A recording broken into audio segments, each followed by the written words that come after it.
1장 5절서부터 시작해가지고 9절까지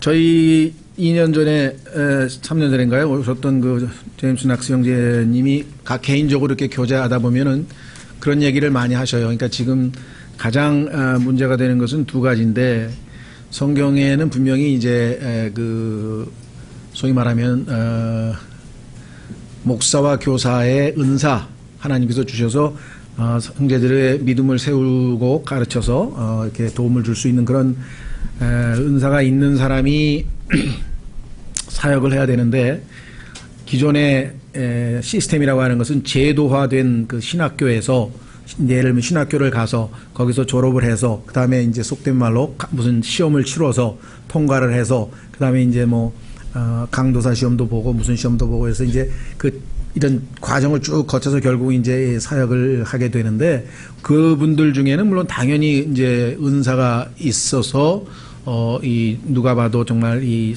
사역에 적합하신 분들도 있을 것이고, 또는 이제 그렇지 않은 분도 아마 이제 제도화된 신학교 시스템에 따라서 그냥 자격을 획득했을 뿐, 공식적인 실제적으로 성경에서 말하는 의미에서의 목사와 교사가 아닌 경우도 이제 생겨날 거라는 거죠. 이제 이런 것으로 인해서 정말 이렇게 이 말씀 사역이 이루어지다 보니까 부작용이 이제 많고, 두 번째는 교회의 영적 지도, 리더십을 형성하는 데는 이제 성경에서 보니까 일단은 영적인 문제는 장로들 중에서 이제 감독이라고 하는 직분을 이제 수행하는 것이고, 그 다음에 일반 행정에 관련되어서는 집사들이 그 일을 담당하도록 되어 있는데, 그 자격 요건에 있어서 이 성경적 기준에 따르지 아니하고, 물론 성경적 기준을 엄격하게 적용하자면 뭐 해당되는 사람이 누구나 있겠습니까? 그러니까 적어도 성경적 기준에 의해서 하기보다는 여러 가지 다른 방법, 예를 들면 교회에서 좀 인기 있는 사람들이 이렇게 좀 파워를 조성해서 세상적인 표현으로 하면은 이렇게 표를 얻어서 투표 형식으로 해가지고 뭐 많이 얻은 사람이 뭐 당선이 된다든가 뭐 이런 방식을 쓴다든가, 아니면 사회적으로 좀 지위가 있는 사람을 저 사람 사회적으로 좀 굉장히 좀 있는 사람이니까 뭐 교회에서 뭐 누구를 뽑자든가, 뭐 이런 것들이 우리나라만 있는 것이 아니라 아마 미국에도 상당히 그런 게 있는 것 같아요. 그래서 뭐 이런 두 가지 문제가 교회 안에서 늘상 있게 마련이고, 이제 그러다 보니까 우리가 이 성경에서 주님께서 제시하신 그런 교회 모습과 실제 존재하는 그 교회의 모습과는 굉장한 괴리가 있다, 차이가 있다, 이런 얘기들을 늘 많이 하셨습니다. 그래서 지난번에도 보니까 이 감독의 자격 요건에서 우리는 7절서부터 상당히 많은 자격 요건을 우리가 살펴봤었습니다. 그래서 그 중에 가장 뭐 여러 가지 이제 성품에 관한 얘기가 다 나왔고요. 그 다음에 이제 9절에서 특히 이 가르침 받은 대로 신실한 말씀을 붙들어야 된다. 그 다음에 건전한 교리로 권면해야 된다. 그 다음에 확신시켜줘야 된다. 그래서 정말 이 말씀으로 믿음을 세워주는 역할, 이것이 이제 감독의 역할이다, 이렇게 얘기를 했는데요. 자, 그 다음에 이제 10절서부터 16절까지는 일종의 부연 설명입니다. 이제 감독이 해야 될 일들 가운데 좀 상당히 좀 뭐랄까요, 불편한 일, 쉽지 않은 일들이 좀 적혀 있네요. 자, 첫째 10절에 보니까 제멋대로 행하며 헛된 말을 하고 속이는 자들이 많은데, 이거를 읽으면서 많은가요? 여러분 생각은 어떻습니까? 우리가 알고 있는 교회들, 여러분이 다녀본 교회들, 또 우리 교회까지 포함해서 이 크레테에 있는 교회에는 이 지역, 물론 여기서는 지금 이 지역 교회에 대한 얘기입니다. 그러니까 디도가 사역을 하고, 물론 바울이 세웠죠. 바울이 복음을 전해서 세워서 디도를 지금 목사로서 임명을 해서, 그다음에 디도가 이제 너는 집사들과 장로들을 잘 임명해서 그 교회를 잘 목회를 하라고 지금 이제 권면을 하고 있는 중인데, 바울이 보니까 그 교회 안에 제멋대로 행하며, 이 얘기는 그냥 언룰이라고 하는 말은 교회 안에서 하나님께서 정하신 나름대로의 규범이 있잖아요. 근데 그것에 어긋나게 행동하거나, 그 다음에 두 번째 헛된 말을 하고, 그 다음에 세 번째 속이는 자들이 많은데, 이렇게 되면 교회가 상당히 힘들어지겠죠. 그렇죠? 그러니까 아마 이 크레테에 있는 교회는 상당히 아마 목회하기가 쉽지 않은 어려운 교회였던 것 같아요. 특별히 왜 이런 문제가 생겼느냐. 아직 유대인들이 교회 안에 일단 예수님 믿고 들어온 사람들이 있기는 한데, 이 유대인들이 과거에 자기가 가지고 있었던 옛 그런 이 종교의 특성이나 이런 것들을 아직 완전히 다 버리지 못한 경우가 있어서 특별히 그래요. 그래서 여기 나와 있잖아요. 많긴 많은데 그 중에서 특별히 누가 그러냐. 특별히 할례자들에게 속한 자들이 그러하니. 그러니까 제멋대로 행하고 헛된 말을 하고 속이는 자들이 있는 가운데에서 그 주류가 대다수를 차지하고 있는 사람은 이 시대의 특성상 일단 유대교라고 하는 아주 엄격한 종교에 있다가 예수님을 믿고 구원은 받고 들어온 것 같은데, 유대적인 색채가 여전히 강하게 남아 있어서 이것이 이제 문제가 된다는 것이죠. 자, 한번 확인해 보겠습니다. 실제로 사도행전에 가면은 이와 유사한 상황이 있었어요. 자, 한번 확인해 보겠습니다. 사도행전 15장. 사도행전 15장은 교회사에 있어서 굉장히 중요한 시점입니다. 왜냐하면은 처음으로 사도행전 15장에서 교회 시대의 교리가 확정이 돼요. 은혜로 믿음으로 구원받는다고 하는 교리를 종교회의, 성경에 카톨릭에서 얘기하는 무슨 공의회, 그건 아니고요. 다만 당시의 영적 지도자들이 예루살렘에 모여서 여러 가지 논쟁들을 거쳐서 논의를 거쳐서 최종적인 결론을 내리게 됩니다. 한번 과정을 보겠습니다. 사도행전 15장에 보면은 어떤 일이 발생했는가? 첫째, 유대로부터 내려온 어떤 사람들이 형제들을 가르치며 이르되, 그래도 유대교라고 하는 배경이 있으니까, 그렇죠? 예. 나름 이제 가르치며 이르되 뭐라고 얘기를 했나 보세요. 너희가 모세의 관례대로 할례를 받지 아니하면 능히 구원을 받지 못하리라 하니. 이게 믿음으로만 구원받는다고 우리가 지금 확정을 지어놨는데, 할례를 받지 않으면 구원을 못 받는다는 얘기는 이건 명백하게 이단교리죠. 예, 이건 행위 구원이니까. 그렇죠. 예, 근데 유대인들 중에 이렇게 주장하는 사람들이 있었어요. 그런데 의외로 거기에 호응하는 사람도 있었던 것 같아요. 왜? 그건 말도 안 된다. 그거는 잘못이다. 이렇게 딱 확정 지어진 게 아니라 논쟁이 있었다고 성경에 써 있네요. 2절에. 그러므로 바울과 바나바와 그 사람들 사이에 작지 않은 분쟁과 논쟁이 일어나니라.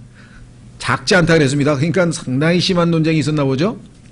오늘날에도 보면은요, 그리스도인들끼리 모여서 대화할 때 보면은요, 구원을 어떻게 받느냐, 그 문제도 물론 논쟁이 있고요. 구원 받은 다음에 구원을 잃어버리느냐 안 잃어버리냐, 이것도 엄청나게 논쟁이 있고요. 그다음에 나중에 가면 아주 이 디테일한 것까지 따져요. 그러니까 구원을 분명히 받았다 그 사람이. 근데 그 사람이 자살하면 구원 받은 거냐 안 받은 거냐, 뭐 이런 거 따지는 분이 있어요. 근데 제가 보기에는 복음을 이해했다면 그런 질문이 나올 리가 없는데, 그런 이상한 질문을 자꾸만 하시는 분이 계시고, 만약에 내가 웃으면서 과거에도 그랬지만 하나님께서 성경에다가 PS 단 자살하면 구원은 회수한다, 뭐 이것도 아니고, 구원받은 그리스도인은 당연히 자살을 안 해야 되겠지만 인간이다 보니까 뭐 자살뿐입니까? 뭐 이혼도 안 해야 되죠. 근데 너무 괴로우니 이혼도 하잖아요. 자살도 하고. 그거는 인간의 나약함이고 그건 하나님 앞에서 상급을 받지 못할 일이고 정말 잘못된 일이지만, 그렇다고 구원이 회수된다는 것은 교리적으로 그건 엄청나게 잘못된 거죠. 그렇죠? 구원은 선물을 주신 거니까 구원과 구원 이후의 행동은 명백하게 구분되어져야 한다. 그걸 우리가 좀 강조를 했는데, 이 사람들도 이제 보니까 할례라고 하는 것이 어마어마하게 유대인들에게는 의미가 있는 거거든요. 근데 그 할례를 안 받았는데 어떻게 하나님을 믿는다고 하느냐, 이제 이 사람들은 그렇게 된 거예요. 참 심히 안타깝죠. 자, 그래서 적지 않은 논쟁과 분쟁과 논쟁이 일어나니라. 2절, 그들이 이 문제로 인하여 바울과 바나바와 자기들 중에 다른 몇 사람을 예루살렘에 있던 사도들과 장로들에게 올려보내기로 결정하니라. 안 되겠다. 이 문제는 확실하게 토론을 지어서 결말을 내지 않으면 이거 앞으로도 또 계속 이런 문제가 논쟁이 격화되겠구나, 이렇게 되겠죠. 예. 자, 이건 말고도 또 있어요. 이제 뭐 환란 전휴거냐 환란 후휴거냐 이거 가지고 또 막 논쟁을 벌이기 시작하면 끝도 없어요. 그래서 이런 문제가 참 제 개인적인 경험으로 보면은 별 크게 문제가 될 일이 아닌데 왜 이렇게 문제가 일어날까 보면은 기본적으로 교리적인 기초가 잘 되어 있는 분들은 이런 문제 가지고 이렇게 논쟁을 별로 안 벌일 것 같아요. 예, 일단 이제 그런 문제가 하여간 생기는 거는 어쩔 수 없는 것 같은데 이걸 어떻게 하면 좀 지혜롭게 잘 기초적으로 잘 해서 확고하게 믿음에 교리적으로 이제 이 뭐라 그럴까요? 요동치지 아니하고 에베소서 얘기한 것처럼 이렇게 배가 왔다 갔다 하는 것처럼 안 하고 잘 뿌리를 내리게 도와줄 것인가, 이것이 이제 교회가 해야 될 1차적인 중요한 일 같습니다. 그래서 여기서도 지금 안 되겠다, 결론을 내자 해서 보냈습니다. 3절, 교회가 그들의 길로 내보내며 그들이 베니게와 사마리아를 지나며 이방인들의 회심을 밝히 알려 모든 형제들에게 큰 기쁨을 끼치니라. 이제 복음이 폭발적으로 전파되면서 많은 구원의 역사가 일어나서 이제 간증을 하면서 기쁨을 줬죠. 4절, 그들이 예루살렘에 이르러 교회와 사도들과 장로들에게 영접을 받고, 일종의 당시에 최초의 지역교회가 세워진 장소가 바로 예루살렘이고, 여기에서 이제 일종의 많은 사람들이 퍼져나가서 교회가 세워졌기 때문에 아마 여기 있는 정적 지도자들과 교리적으로 합의를 보기 위해서 온 것 같습니다. 하나님께서 자기들과 함께 행하신 모든 일을 밝히 말하니라. 이방인들도 이렇게 구원을 받았고 이런 역사가 일어났습니다 하고 간증을 했습니다. 자, 그래서 기쁨의 간증이 지금 막 계속되고 있는데 역시나 교회는 잠잠할 수가 없군요. 그래서 또 이제 문제가 생겼어요. 어떤 문제가 생겼는가? 요 사람들이 이제 이 6절에 그러니까 1절에 해당되는 사람들을 하나님께서 잠재우고 바르게 믿음을 세워주기 위해서 쓰신 책이 로마서입니다. 그러니까 로마서에는 믿음으로만, 행위가 아닌 믿음으로만 은혜로 구원받는다는 교리를 확정 지어주는 게 이제 로마서죠. 반면에 5절에 나와 있는 내용을 바로잡아 주기 위해서 주님께서 쓰신 책은 갈라디아서예요. 그래서 하여간 복음의 가장 기본적인 교리는 로마서와 갈라디아서에서 확고하게 잘 배우시면 그 다음에 이제 덜 흔들거리겠죠, 아무래도. 자, 그러나 바리새인들의 분파에 속한 어떤, 그 다음에 뭐라 했습니까? 믿는 자들이 일어나 이르되. 그래, 행위가 아니라 할례를 받는다고 구원받는 건 아니야. 맞아. 예. 은혜로, 거저, 믿음으로 구원받는 게 맞다. 우리도 그렇게 구원받았다. 거기까지는 괜찮아요. 그런데 구원을 받고 난 다음에 할례도 하고 율법도 지켜야만 된다. 이렇게 또 얘기를 했어요.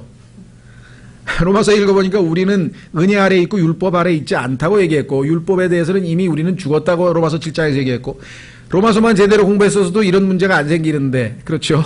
그랬더니 그때는 아직 로마서가 안 쓰여졌는데, 여기 맞는 말입니다. 이 당시에 아직 안 쓰여져. 우리가 행복한 거예요. 우리는 이제 공부를 했기 때문에 아는 거고, 이 당시 사람들은 아직 로마서를 못 읽어봤어요. 그러니까 아직은 우리보다는 불리한 여건이겠죠. 어쨌거나 근데 믿은 후에 여기 나와 있죠. 그들에게 할례를 행하고 모세의 율법을 지키라고 명령하는 것이 뭐라 그랬습니까?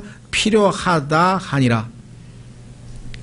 또 논쟁이 생겼어요. 6절. 사도들과 장로들이 이 일을 깊이 생각해 보려고 함께 오니라. 가만히 있어봐. 이게 또 심각한 문제가 생겼구나. 7절.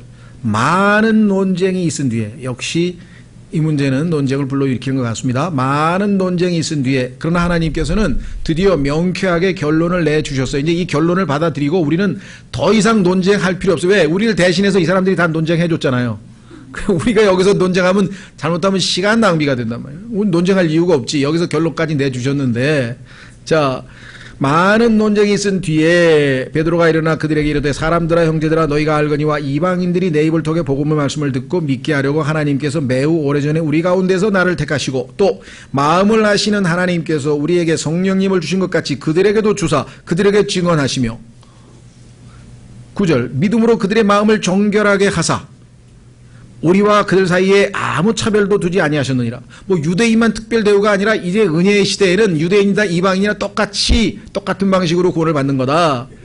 뭐 할례, 모세 율법 이거는 이제 더 이상 고려 대상이 아니다. 이렇게 얘기를 했겠죠. 그러면서 그런데 이제 너희가 어찌하여 하나님을 시험하여 우리 조상들이나 우리나 능히 매지 못하던 멍에를 제자들의 목에 두려 하느냐. 할례나 율법 이건 다 멍에란 말이죠. 속박이란 말이죠. 그렇죠.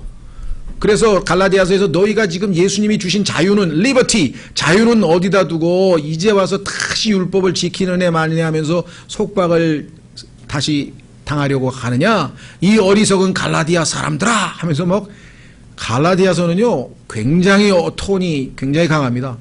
내가 사람을 기쁘게 하랴 하나님을 기쁘게 하랴 천사들이라도 하나님께서 주신 이 복음 이외에 다른 복음을 전하면 저주를 받으리라 하면서 뭐 갈라디아서 1장 읽어보면 뭐 아주 분위기가 아주 굉장해요. 왜냐하면 이거는 물러서면 복음이 다 망가지는 아주 굉장히 본질적인 문제이기 때문에 그렇죠?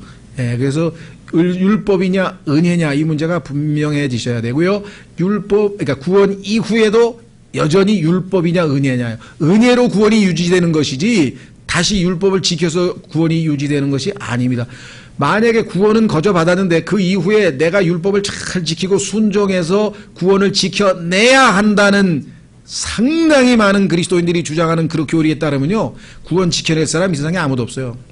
누가 구원을 지켜낼 수 있습니까? 우리 자신을 알잖아요. 그렇잖아요. 어떻게 우리 힘으로 구원을 지켜내요? 그것도 역시 은혜입니다. 왜? 믿음의 창시자가 예수 그리스도시고요. 믿음의 완성자가 예수 그리스도라고 히브리서 12장에 말씀하셨어요. 그러면 처음에 나에게 믿음을 주신 분도 예수 그리스도시고 끝까지 믿음을 유지해서 하늘나라 갈 때까지 나에게 믿음을 제공해서 지탱시켜 주시는 분도 예수 그리스도.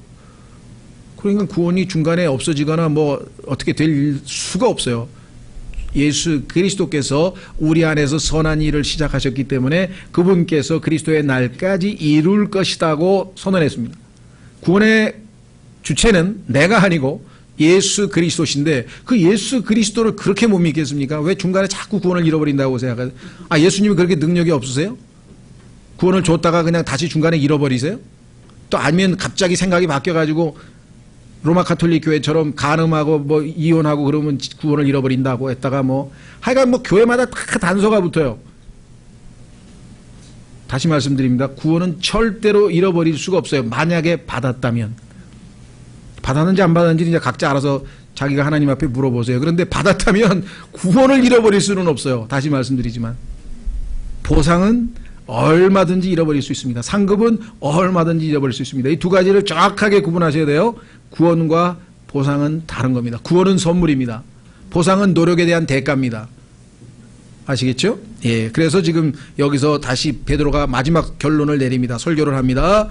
어떻게 다시 율법을 지키라고 해서 다시 속박하에 그 멍에를 목에다가 두려고 하느냐. 굉장히 강한 어조로 지금 설교했죠. 11절. 오직 우리는 그들과 마찬가지로 그들은 이방인입니다. 우리는 유대인들입니다. 그들과 마찬가지로 이게 신약 교리의 확립이에요. 주 예수 그리스도의 은혜로 구원받을 줄을 믿노라 하니라.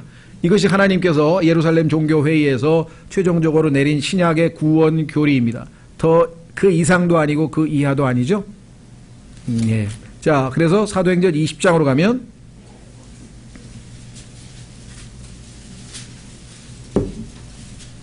사도행전 20장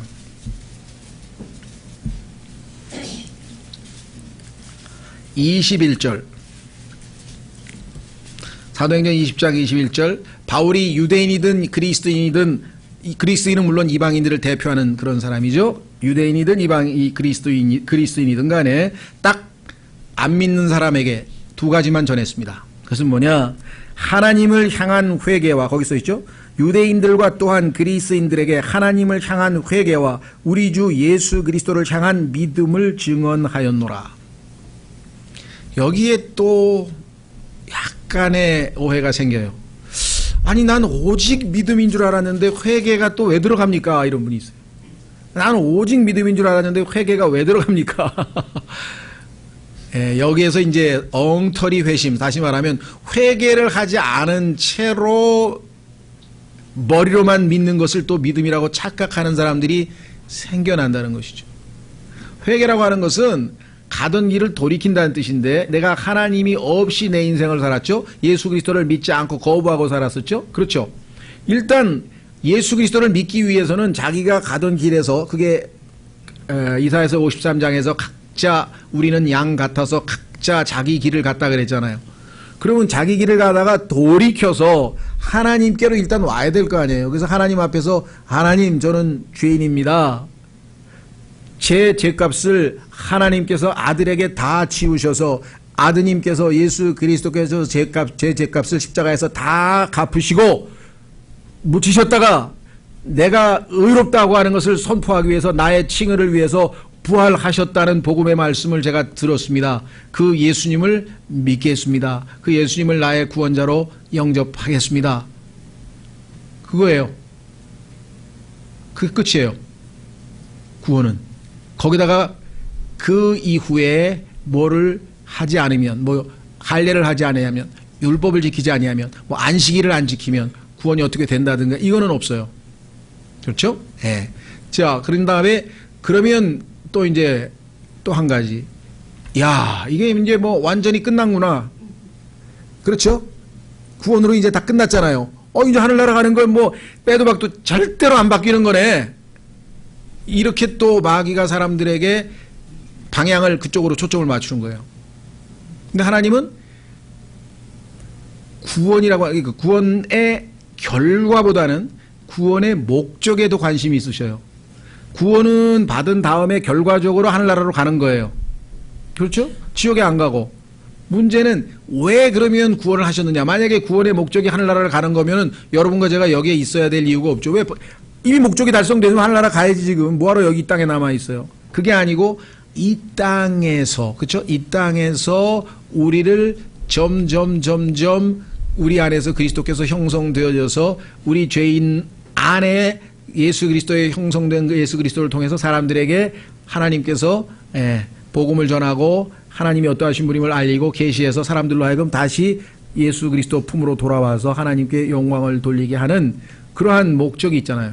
그것을 에베소서 2장 10절에서는 선한 일들을 너희에게 하려 하심이라 이렇게 얘기를 했고, 우리를 예수 그리스도 하나님의 아들의 형상으로 닮게 변화되게 시키려고 한다. 여러 가지 표현을 했지만 하나는 목적은 하여간 다 같다 이 말이죠. 그러면 그 목적을 달성하려면 어떻게 되느냐? 하나님에 대해서 이제 하나씩 배워가야 돼요. 왜? 하나님을 구원자로 바로 이제 영접을 해서 알기는 알았는데 그 하나님은 어떠하신 분인지, 그 하나님은 어떤 계획을 가지고 계신지, 하나님은 무엇을 좋아하시는지, 하나님은 무엇을 싫어하시는지, 여기 다 반드시 우리가 알아야 될 것. 예수님께서는 every word of God, 하나님의 단어 하나하나, 모든 단어 하나하나를 다 우리가 알아야 된다고. 그 단어 하나하나를 먹고 살아야 된다고, 영적으로. 그럼 창세기 1장 1절서부터 처음에 하나님께서 단어 하나하나 하나님의 말씀을 계시록 마지막 단어에까지 다 읽고 공부를 하면서 점점 하나님을 알아가게 될 것 아니겠냐 이거죠. 그렇죠? 근데 그 뒷작업을 또 거의 잘 안 하면 어떻게 되겠습니까? 그 하나님께서 우리를 통해서 이루시고자 하는 그 목적이 잘 수행이 안 될 거라 이 말이죠. 그렇죠? 예, 그래서 거기 27절에 바울은 그 다음 단계에 대한 언급을 하고 있어요. 자, 사도행전 20장 27절 보십시오. 사도행전 20장 27절.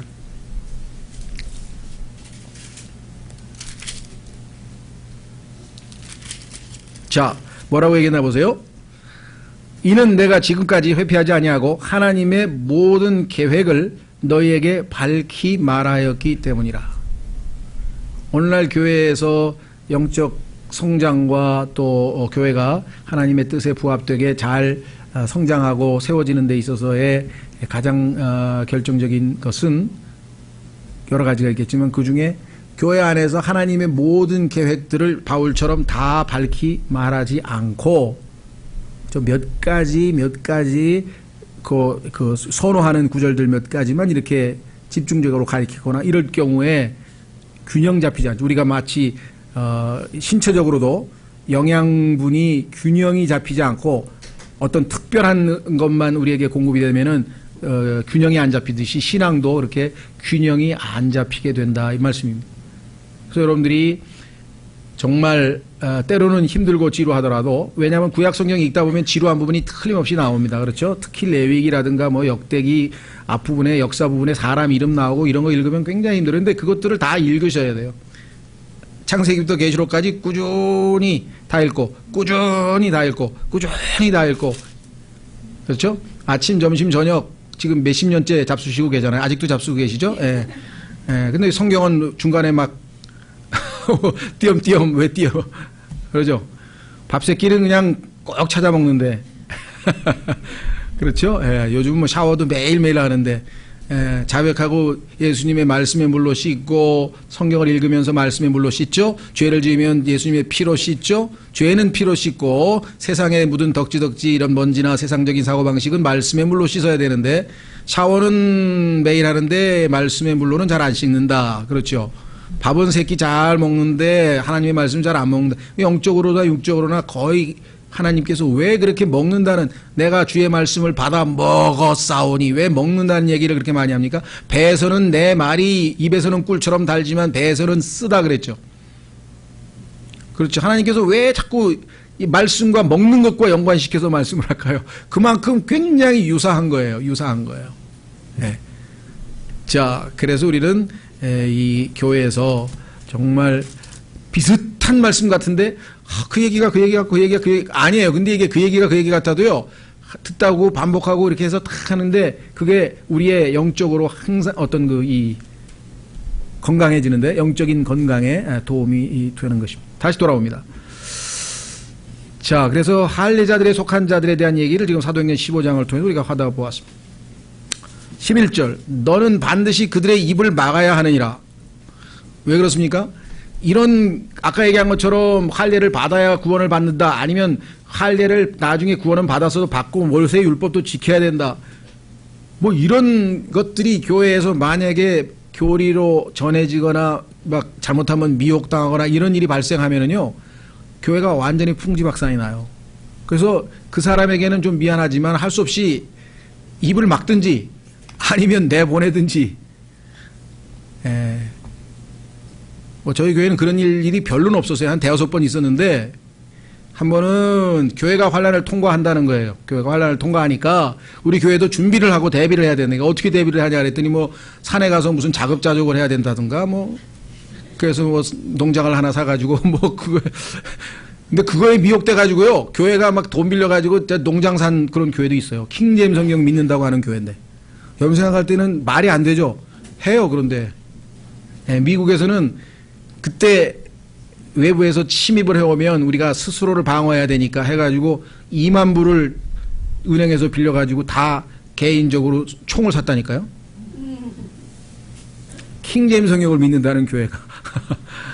그러니까 우리가 교리적으로 한번 미혹되기 시작하면 뭐 굉장합니다. 그러니까 여기서 지금 우리가 생각할 때는 야, 이거 과격하다. 근데 막아야 된다 그래서 입을 막아야 된다.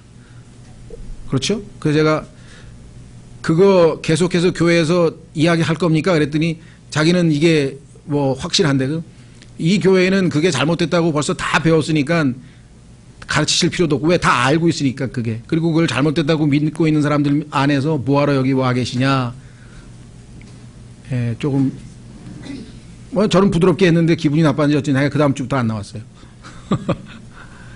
왜냐하면 그 얘기는 그만하시라 그랬지. 제가 교회 환란 통과하신다는 얘기는 하면 안 된다 그랬죠. 벌써 여러 번 했는데 제가 이제 지켜보다가 할 수 없이, 본인은 뭘 배우러 오신 게 아니라 그 교리를 우리 교회 분들에게 전달해서 사람들에게 환란을 대비시키는 것이 하나님의 뜻이다 이거야. 자기가 부여받은 사명이라는 거예요. 그건 어떻게 할 수가 없어요. 본인은 그렇게 사명이라고 믿고 있는데 어떻게 그걸 막아요. 그렇죠? 예. 그 이외에도 그분의 이야기를 듣고 미혹이 돼서 교회를 떠난 사람도 여럿 있어요. 아니라고 여러 번 가르쳤는데 결국은 몇 명이 갔어요. 근데 막을 수가 없어요. 왜냐하면 본인이 이미 미혹이 돼서 그걸 따라간 걸 어떻게 막겠습니까? 그러니까 의외로 지금 정중동입니다. 이게 아무것도 아닌 것 같지만요, 마귀가 계속 삼킬자를 찾아서 돌아다니면서 엉성한 사람 딱 붙들어가지고 쫙 붙여가지고 그냥 그래 맞네, 맞아, 끝까지 견디면 가만히 있어봐, 그러면 어떻게 되는 거지, 뭐 이런 사람들이 꼭 생겨나요. 예. 자, 그래서 특히 그 율법을 지키는 문제는 전혀 우리가 그러니까 뭐 여러 번 얘기해서 여기 그러실 분은 안 계시지만 율법과 은혜 문제를 정확하게 구분을 지으셔야 되고요. 그 다음에 이런 자들은 더러운 이익을 얻으려고 자기들이 마땅히 가르쳐서는 안 될 것들을 가르쳐 가정들을 온통 뒤엎는도다.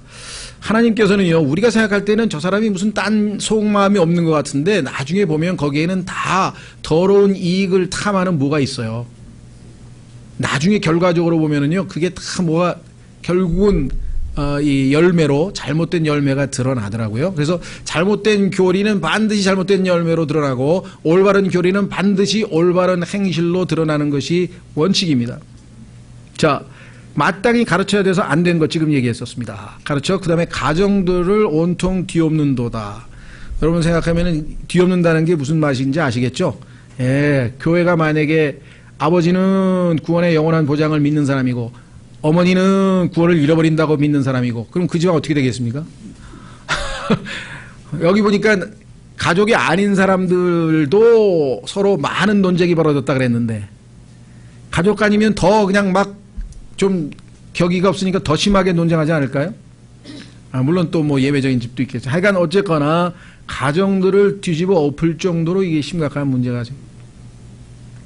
그래서 한 가정 안에서 믿음이 서로 달라서 아주 이 뭐랄까요 고통스러워하는 분들이 의외로 아주 많이 있습니다. 좀 옆에서 지켜보기가 딱할 정도로요. 그래도 하여간 확고하게 이제 자신의 그 이 믿음을 지켜내면서 인내하고 기다려야 되겠죠. 자, 그 다음에 밑으로 내려갑니다.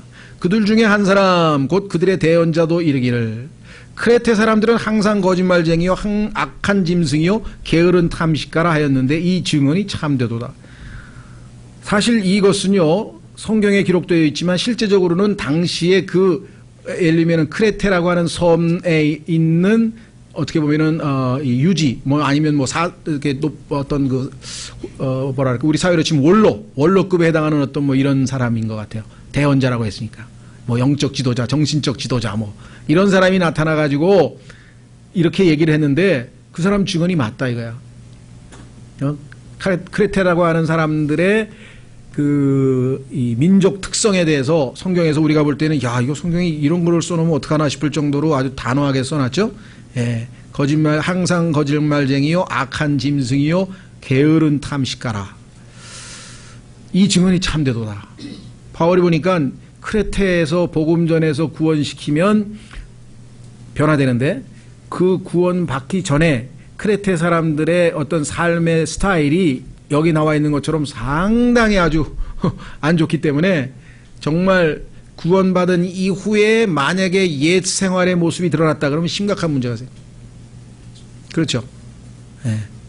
그래서 지금 아주 이 디도에게 가장 실질적인 교훈을 주는 겁니다. 자, 이렇게 얘기를 했네요.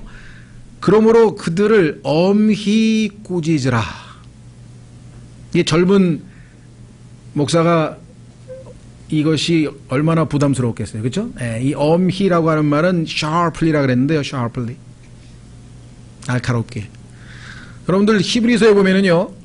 하나님의 말씀이 양날선 검보다 더 날카롭다 할 때 쓴 단어가 이 단어예요. 그러니까 우리가 여기서 sharply 하면은 그냥 엄이라고 하면은 뭐 그냥 뭐라 그럴까 세상적인 표현으로 그냥 강하게 막 비판하라고 하는 그런 의미도 있죠. 당연히. 그러나 어떤 의미에서 보자면 성경의 히브리서의 말씀과 비교해 보면은 하나님의 말씀으로 단호하게 그런 뉘앙스가 들어가 있어요. 왜? sharp이란 말은 이 세상의 어떤 양날성 검보다도 하나님의 말씀이 더 날카롭다 그랬잖아요. 그렇죠? 예, 하나님의 말씀으로 정확하게 인용하면서 지적을 해줘야 되겠죠. 확인해 보겠습니다. 히브리서 4장. 그래서 여러분들이 내 생각에는 이렇다, 뭐 어쩌다 저쩌다 이것도 뭐 우리가 대화하다 보면 있을 수 있겠지만 제일 강력하게 이런 상황에서 우리가 벗어날 수 있는 일은 기록되었을 때 성경에 이렇게 기록되어 있습니다. 형제님 지금 많이 성경하고 다르십니다. 잘못됐습니다. 제 개인적인 의견이 아니고 하나님의 말씀에 이렇게 되어 있습니다. 그렇죠. 잠언 딱 펴서 6장 피니까 하나님께서는 대여섯 가지를 6-7가지를 좋아하시고 6-7가지를 싫어한다고 하시는데 형제님이 삶을 보니까 지금 하나님이 싫어하시는 게 3가지나 들어있네요. 여기 보세요. 읽어보세요. 그러면 얼마나 뜨끔하겠어요. 그죠? 상대방이 지적하는 것보다 성경에 써있는 그대로 읽어주면 이거 내가 하는 짓이 전부 다 하나님이 싫어한다고 하는 거 지금 하고 있네? 그렇죠. 자, 그래서 여기서 샤플리아가 엄이라고 하는 것은 단순히 그냥 엄하게 단호하게 뉘앙스보다는 말씀과 관련지어서 좀 생각해 보면 좋겠어요. 자, 히브리서 4장 12절. 하나님의 말씀은 살아있고 권능이 있으며 양날 달린 어떤 검보다도 예리하여. 이 예리하여가 지금 우리가 읽은 엄이란 단어하고 영어하고 똑같죠. 그렇죠? 예, 여기 보면은 sharper, sharp하다 그러죠. 우리는 이 세상에서의 사람들은 좀 머리가 뭐 이렇게 탁 그냥 빠릿빠릿 돌아가면 사람이 샤프하다 뭐 이런 것 같아요. 근데 요즘에 뭐 일본의 샤프 회사가 망해서 그런지 샤프는 없어지고 전부 다 스마트야. 이제 스마트하다고. 한동안 스마트 뭐 학생복인가요? 교복이 있어가지고 어느새 그냥 웬만한 건 다 요즘 스마트로 가야 돼. 그냥 자동차도 스마트, 뭐 스마트. 유행이라는 게 정말 무서운 것 같죠? 예. 자, 우리는 sharper, 날카롭다 이거죠. 그래서 하나님의 말씀으로 아마 꾸짖는 것이 가장 적용이 정확한 것 같습니다. 다시 돌아옵니다. 13절. 이것은 그들이 믿음 안에서 건전한 자가 되어. 자, 중요합니다. 안 믿는 사람이 아니에요. 믿는 사람인데 건전한 교리를 배운 게 아니라 건전치 않은 여러 가지 잘못된 교리들로 다 이게 지금 채워져 가지고, 그렇죠. 바로잡기가 여간 어려운 게 아니에요. 제일 바로잡기 어려운 것, 칼빈주의. 예정론에 한번 빠진 사람은 뭐 어떻게 해볼 도리가 없어요. 전부 그냥 걸핏하면 하나님의 뜻에다 갖다 붙이니까 하나님의 예정이 돼 있다는 식으로 몰고 가면 참 이건 낭패입니다. 제가 우스갯소리를 지난번에도 한번 해드렸는데 레퍼토리가 똑같아서 죄송하지만 예정론을 아마 철저히 믿고 있는 아버지를 둔 아들이 하나 있었어요. 보니까 우리 아버지는 완전 예정론자구나. 그렇게 딱 봤어. 그래서 요 아버지 알았어. 그래가지고 이제 염두에 두고 있었는데 어느 날 아버지 주머니에서 이제 돈을 좀 훔쳐가지고 이제 나쁜 짓을 했어. 근데 들통이 났어. 그래서 아버지가 동아리를 걷어 이놈. 그랬더니 동아리를 걷기 전에 아버지 드릴 말씀이 있습니다. 뭐? 아버지 내가 뭐 돈을 훔치고 싶어서 훔쳤는지 아세요? 이게 다 예정이 돼 있었어요. 예정이 돼 있었다니까요. 그래서 알아 이놈아. 아세요? 그러니까 빨리 걷어. 나도 때리고 싶어서 때리는 게 아니야. 이게 다 예정이 돼 있었다고. 다 예정이 돼서 때리는 거니까. 이러면 정말 골치 아픈 거예요. 모든 게 다 예정된 거죠. 그렇죠? 아이고 정말 칼빈주의하고 논쟁하다 보면요. 도저히 어떻게 할 수가 없어요. 그냥 형제님 길을 가십시오. 저는 제 길을 가겠습니다. 한 번도 제가 설득을 해본 적이 없어요. 안 되더라고요. 이게 제 경험으로는 뭐 더 다른 더 이렇게 힘든 어떤 그 고질병이 더 있는지는 내가 잘 모르겠는데 어쨌거나 하여간 유대인들도 이 할례와 율법에 관한 한 절대로 물러서지 않습니다. 이게 정말 보통 일이 아닙니다. 그 다음에 또 교회 환란 통과, 이것도 왜 그런 줄 아세요? 교회를 환란 통과해야 된다는 사람. 지금 교회의 형제 자매들의 상태를 보니까 이건 너무너무 이 하나님 보시기에 합당치 않은 것 같다. 거룩한 삶을 살지 않는다. 어떻게 우리가 이 상태에서 하늘나라로 바로 올라가냐? 그렇죠? 환란을 통과해서 정금같이 빚어져 가지고 가야 된다. 이렇게 얘기하니까 인간적 논리로 보면 그럴싸한 것 같아요. 내가 봐도 지금 이 상태로 하늘나라 가면 서먹하지. 주님 앞에 서면 좀 이거 아닌 것 같아. 맞아. 환란을 통과해야 되나 봐. 그래야 정금같이 빛나나 봐. 이렇게 돼요. 근데 교리적으로 정확한 사실을 아는 사람은 그것은 유대인들의 환란 통과에 대한 얘기고요. 이 땅에서는 우리가 물론 올라가서 주님의 그리스도 심판석에 있었을 때 불로 다 타버리면 창피스럽긴 하겠죠. 그렇죠? 예. 이게 그런 식의 논리. 그 다음에 요즘에 또 미국에서 새로 나온 신종 두 가지가 있어요. 하나는 뭐냐?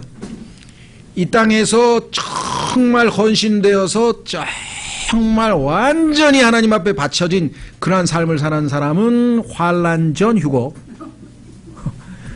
느슨하게 적당하게 세상과 짝지어서 엉성하게 사는 그리스도인은 정금같이 빚어지기 위해서 환란 통과. 요렇게 또 가리키니까 그것도 인기가 왜? 더 논리적이야 이거는. 그렇지. 하나님께서 똑같이 대할 리가 없지. 여러분 어떠세요? 그 논리가 잘못됐다는 게 아니라 성경이 그렇게 말씀하면 믿어야죠. 그렇잖아요. 하나님의 생각은 근데 우리 생각하고 달라요 이게. 예. 그렇죠? 예. 다 구원받은 사람은 다 환란 전에 주님의 몸된 교회를 하나님께서 다, 예를 들면 월남에서 지금 그 월남전 패망할 때 미국에서 헬기로 지금 자국 국민들 다 하잖아요. 그런데 보니까 근무 성적이 괜찮은 사람은 다 미리 헬리콥터로 다 피신시키고, 근무 성적이 엉성한 사람들은 공산 정권에서 좀 시련을 겪다가 나중에 협상해서 10년 후에 꺼내줄게. 그런 정부가 어디 있어요? 그게 자국 국민을 그게 보호하는 국민입니까? 국가입니까? 뭐 하나님께서 마치 그렇게라도 하신 것처럼 너희는 아무리 봐도 지금 올라오는 것보다 한 7년 정도 좀 정금같이 좀 빚어져서 올라. 그게 왠 줄 아세요? 시기심이 나서 그래. 시기심이. 억울하다 이게. 나는 지금 모든 걸 헌신해서 바쳐서 휴거돼서 올라가는데 너희들은 보니까 세상적으로 엉성하게 사는데 너도 휴고 나도 휴고 억울하지. 나는 안 돼. 여러분 아시겠어요? 우리 같으면 어떻게 해야 돼요? 예. 하나님은 정말 은혜로우신 분이시구나. 올라가서 상급은 물론 달라지지만 야, 하나님의 약속을 지키시는 분이시구나. 이렇게 이제 감사하게 생각할 텐데, 그렇죠? 또 하나 미국에서 신종으로 우리나라 아마 도입되면 얼마인지 또 유명할 것 같은데, 또 다른 신학에서 뭐가 나오냐 그랬더니 대한민국에 보니까 무임소 장관이라는 게 있어. 무임소 장관. 그러니까 자기의 특별한 무슨 정해진 임무가 있는 게 아니라 상황에 따라서 이게 대통령과 이 뭐 국회와 정부를 뭐 잇는 그런 역할을 하는 무임소, 임무가 없는. 그런데 그런 게 있는 것처럼 이 땅에서 헌신하지 아니하고 엉성하게 대충 신앙생활하는 사람들은 천년왕국에 가면 할 일이 아무도 없다 이게. 할 일이. 왜? 받을 게 없으니까. 그래서 무임소 장관처럼 아무 일도 안 하고, 그럼 뭐 하냐. 천년왕국 동안 여행만 한대. 여행만. 내 친구가 5곳을 다스린다는데 얼마나 잘 다스리나 하고 여기도 가보고 얘는 한 곳을 다스리. 왜 그러냐 그랬더니 얘는 하나님 앞에 뭐 해놓은 게 하나도 없는데 뭘 다스리냐 이거죠. 근데 그 근거가 또 있어요. 누가복음에 보니까 한 문화를 땅에다 묻어둔 사람이 있었어. 근데 그 한 문화마저 빼앗겼거든. 야, 여기 성경 구절이 나왔구나. 근데 그 한 구절만 가지고 한 구절이야. 그런데 다른 데는 보니까 모든 그리스도인들은 다 왕 같은 제사장이라 그랬고, 계시록 1장 5절에는 우리를 왕으로 만드셨다 그랬고, 그렇죠. 구원받은 사람은 다 왕으로 만드셨다고 다 성경 곳곳에 여러 군데 써 있어요. 그런데 단 한 구절에 보니까 이거 가만히 있어봐.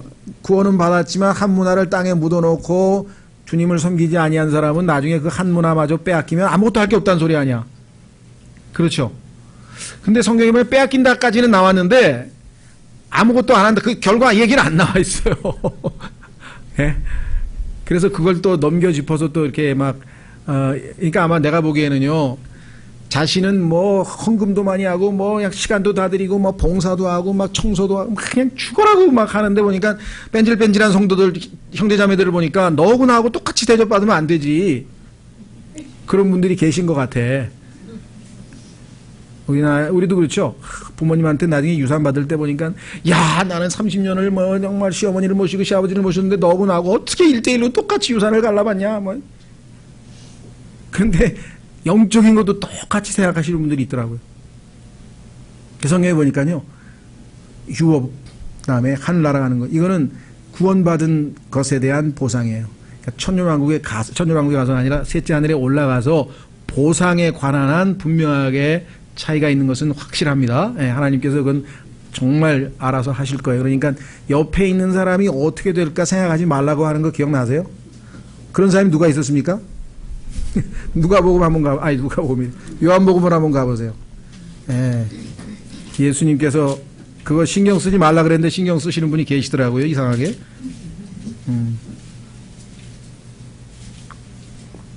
요한복음 21장. 요한복음 21장. 베드로가 예수님을 3번 부인했어요. 그때는 예수님께서 3번을 나를 사랑하느냐고 물어보셨어요. 아마 3번 부인할 때를 상기시켜 주기 위해서 그러신 것 같아요. 교육적 목적으로. 그렇죠? 교육적 목적으로. 자, 요한복음 21장 15절. 이처럼 그들이 먹은 뒤에 예수님께서 시몬 베드로에게 이르시되 요나의 아들 시몬아, 내가 이것들보다 나를 더 사랑하느냐. 자, 이것들이 뭡니까?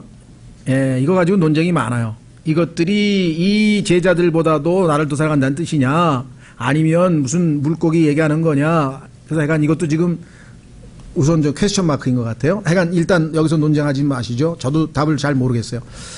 자, 이것들보다가 사람인지 아니면 사물인지 좀 정확하게 나와 있지는 않는데 하시니 그가 그분께 이르되 주여 그러하나이다. 내가 주를 사랑하는 줄 주께서 아시나이다 하매 그분께서 그에게 이르시되 내 어린 양들을 먹이라 하시고 다시 두 번째 그에게 이르시되 요나의 아들 시몬아 내가 나를 사랑하느냐 이렇게 쭉 내려가다가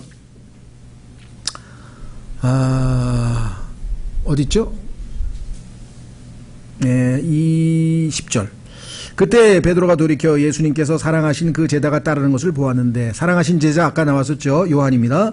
그는 또한 만찬 자리에서 그분의 가슴에 기대어 주여 주를 배반하여 넘겨주는 자가 누구니까 하고 말한 자더라. 대단한 양심이죠. 왜? 다른 사람들은 뭐라 그랬어요? 예수님께? 혹시 전가요? 속에 가끔 가다가 예수님을 배반하고 싶은 마음이 생겼나? 왜 갑자기 겁이 나가지고 마음에 캥기니까 혹시 접니까 주님? 혹시 접니까 주님? 근데 요한은 한 번도 그래 본 적이 없어. 누굽니까 도대체 그런 놈이.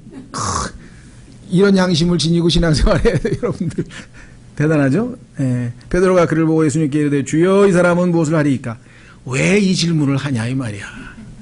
왜 이 사람 생각을 해? 옆 사람 생각을 왜 하냐? 예수님께서 그에게 이르시되 내가 올 때까지 그를 머물 것을 내가 원할지라도 그런 일은 없지만 당연히 죽으니까 그럴지라도 그것이 너와 무슨 상관이 있느냐 너는 나를 따르자 하시더라. 그랬더니 와 요한은 안 죽는데 예수님 오실 때까지 머문데 또 소문이 났어. 그래서 23절 성경의 23절 얼마나 사람들이 성경을 이상하게 해석하는지 그때 그 제자는 죽지 아니하리라는 이 말씀이 형제들 가운데서 널리 펴졌으나 예수님 오실 때까지 있을 거라고 사람들이 생각한 거예요. 근데 그렇게 말씀한 게 아니라고 써 있잖아요. 예수님은 그에게 그가 죽지 아니라 하지 아니하시고 다만 내가 올 때까지 그가 머물 것을 내가 원할지라도 그것이 너와 무슨 상관이 있느냐 하셨더라. 그러니까요 여러분들 보기에 저 형제 정말 좀 더 헌신하면 좋겠다. 왜 저렇게 느슨하게 뭐 그냥 뜨겁지도 않고 덥지도 않고 차갑지도 않고 왜 저렇게 신앙생활하지? 라고 속으로 판단할 만한 형제들이 있다 그래도요 여러분들이 위에서 기도해 주세요. 그리고 용기가 있으면 권면하시고 형제님 그러지 마시고 주님 만날 때 좀 더 떳떳하게 만나시는 게 좋지 않겠습니까? 지금처럼 사시다가 어떻게 주님을 만나실 거예요? 그렇게 좀 얘기를 하던가 용기가 없으면 뒤에서 기도만 하던가 이상한 교리에 그래요? 맞아요. 그런 사람들은 환난을 통과해야 된대. 그런 교리가 새로 나왔대. 하고 또 쫓아다니지 마시고 예, 자 마무리 짓겠습니다. 이게 참 우스운 것 같아도 얼마나 자 그래서 13절 목적이 뭐냐 그들이 믿음 안에서 건전한 자가 되어 유대인들의 꾸며낸 이야기와 진리에서 돌아서는 사람들의 명령들의 주의를 기울이지 못하게 사람들의 명령이 아니라 하나님의 교리에 귀를 기울여야 되는데 이런 것들은 다 사람들의 명령이에요. 예수님께서도 그것들이 사람들의 명령이라고 얘기를 했죠. 그렇죠? 예. 자, 그래서 14절까지가 이제 장로들에게 주어진 책임입니다. 이제 15, 16절에 대한 얘기는 나중에 다음 시간에 하는데요. 이게 얼핏 보면 구원받은 사람인지 구원 안 받은 사람인지 좀 애매모호한 상황이 있어요. 그래서 우선 분류해서 따로 우리가 살펴보려고 합니다. 예, 14절까지 장로들의 책임에 대해서 살펴보았습니다. 다 같이 일어나셔서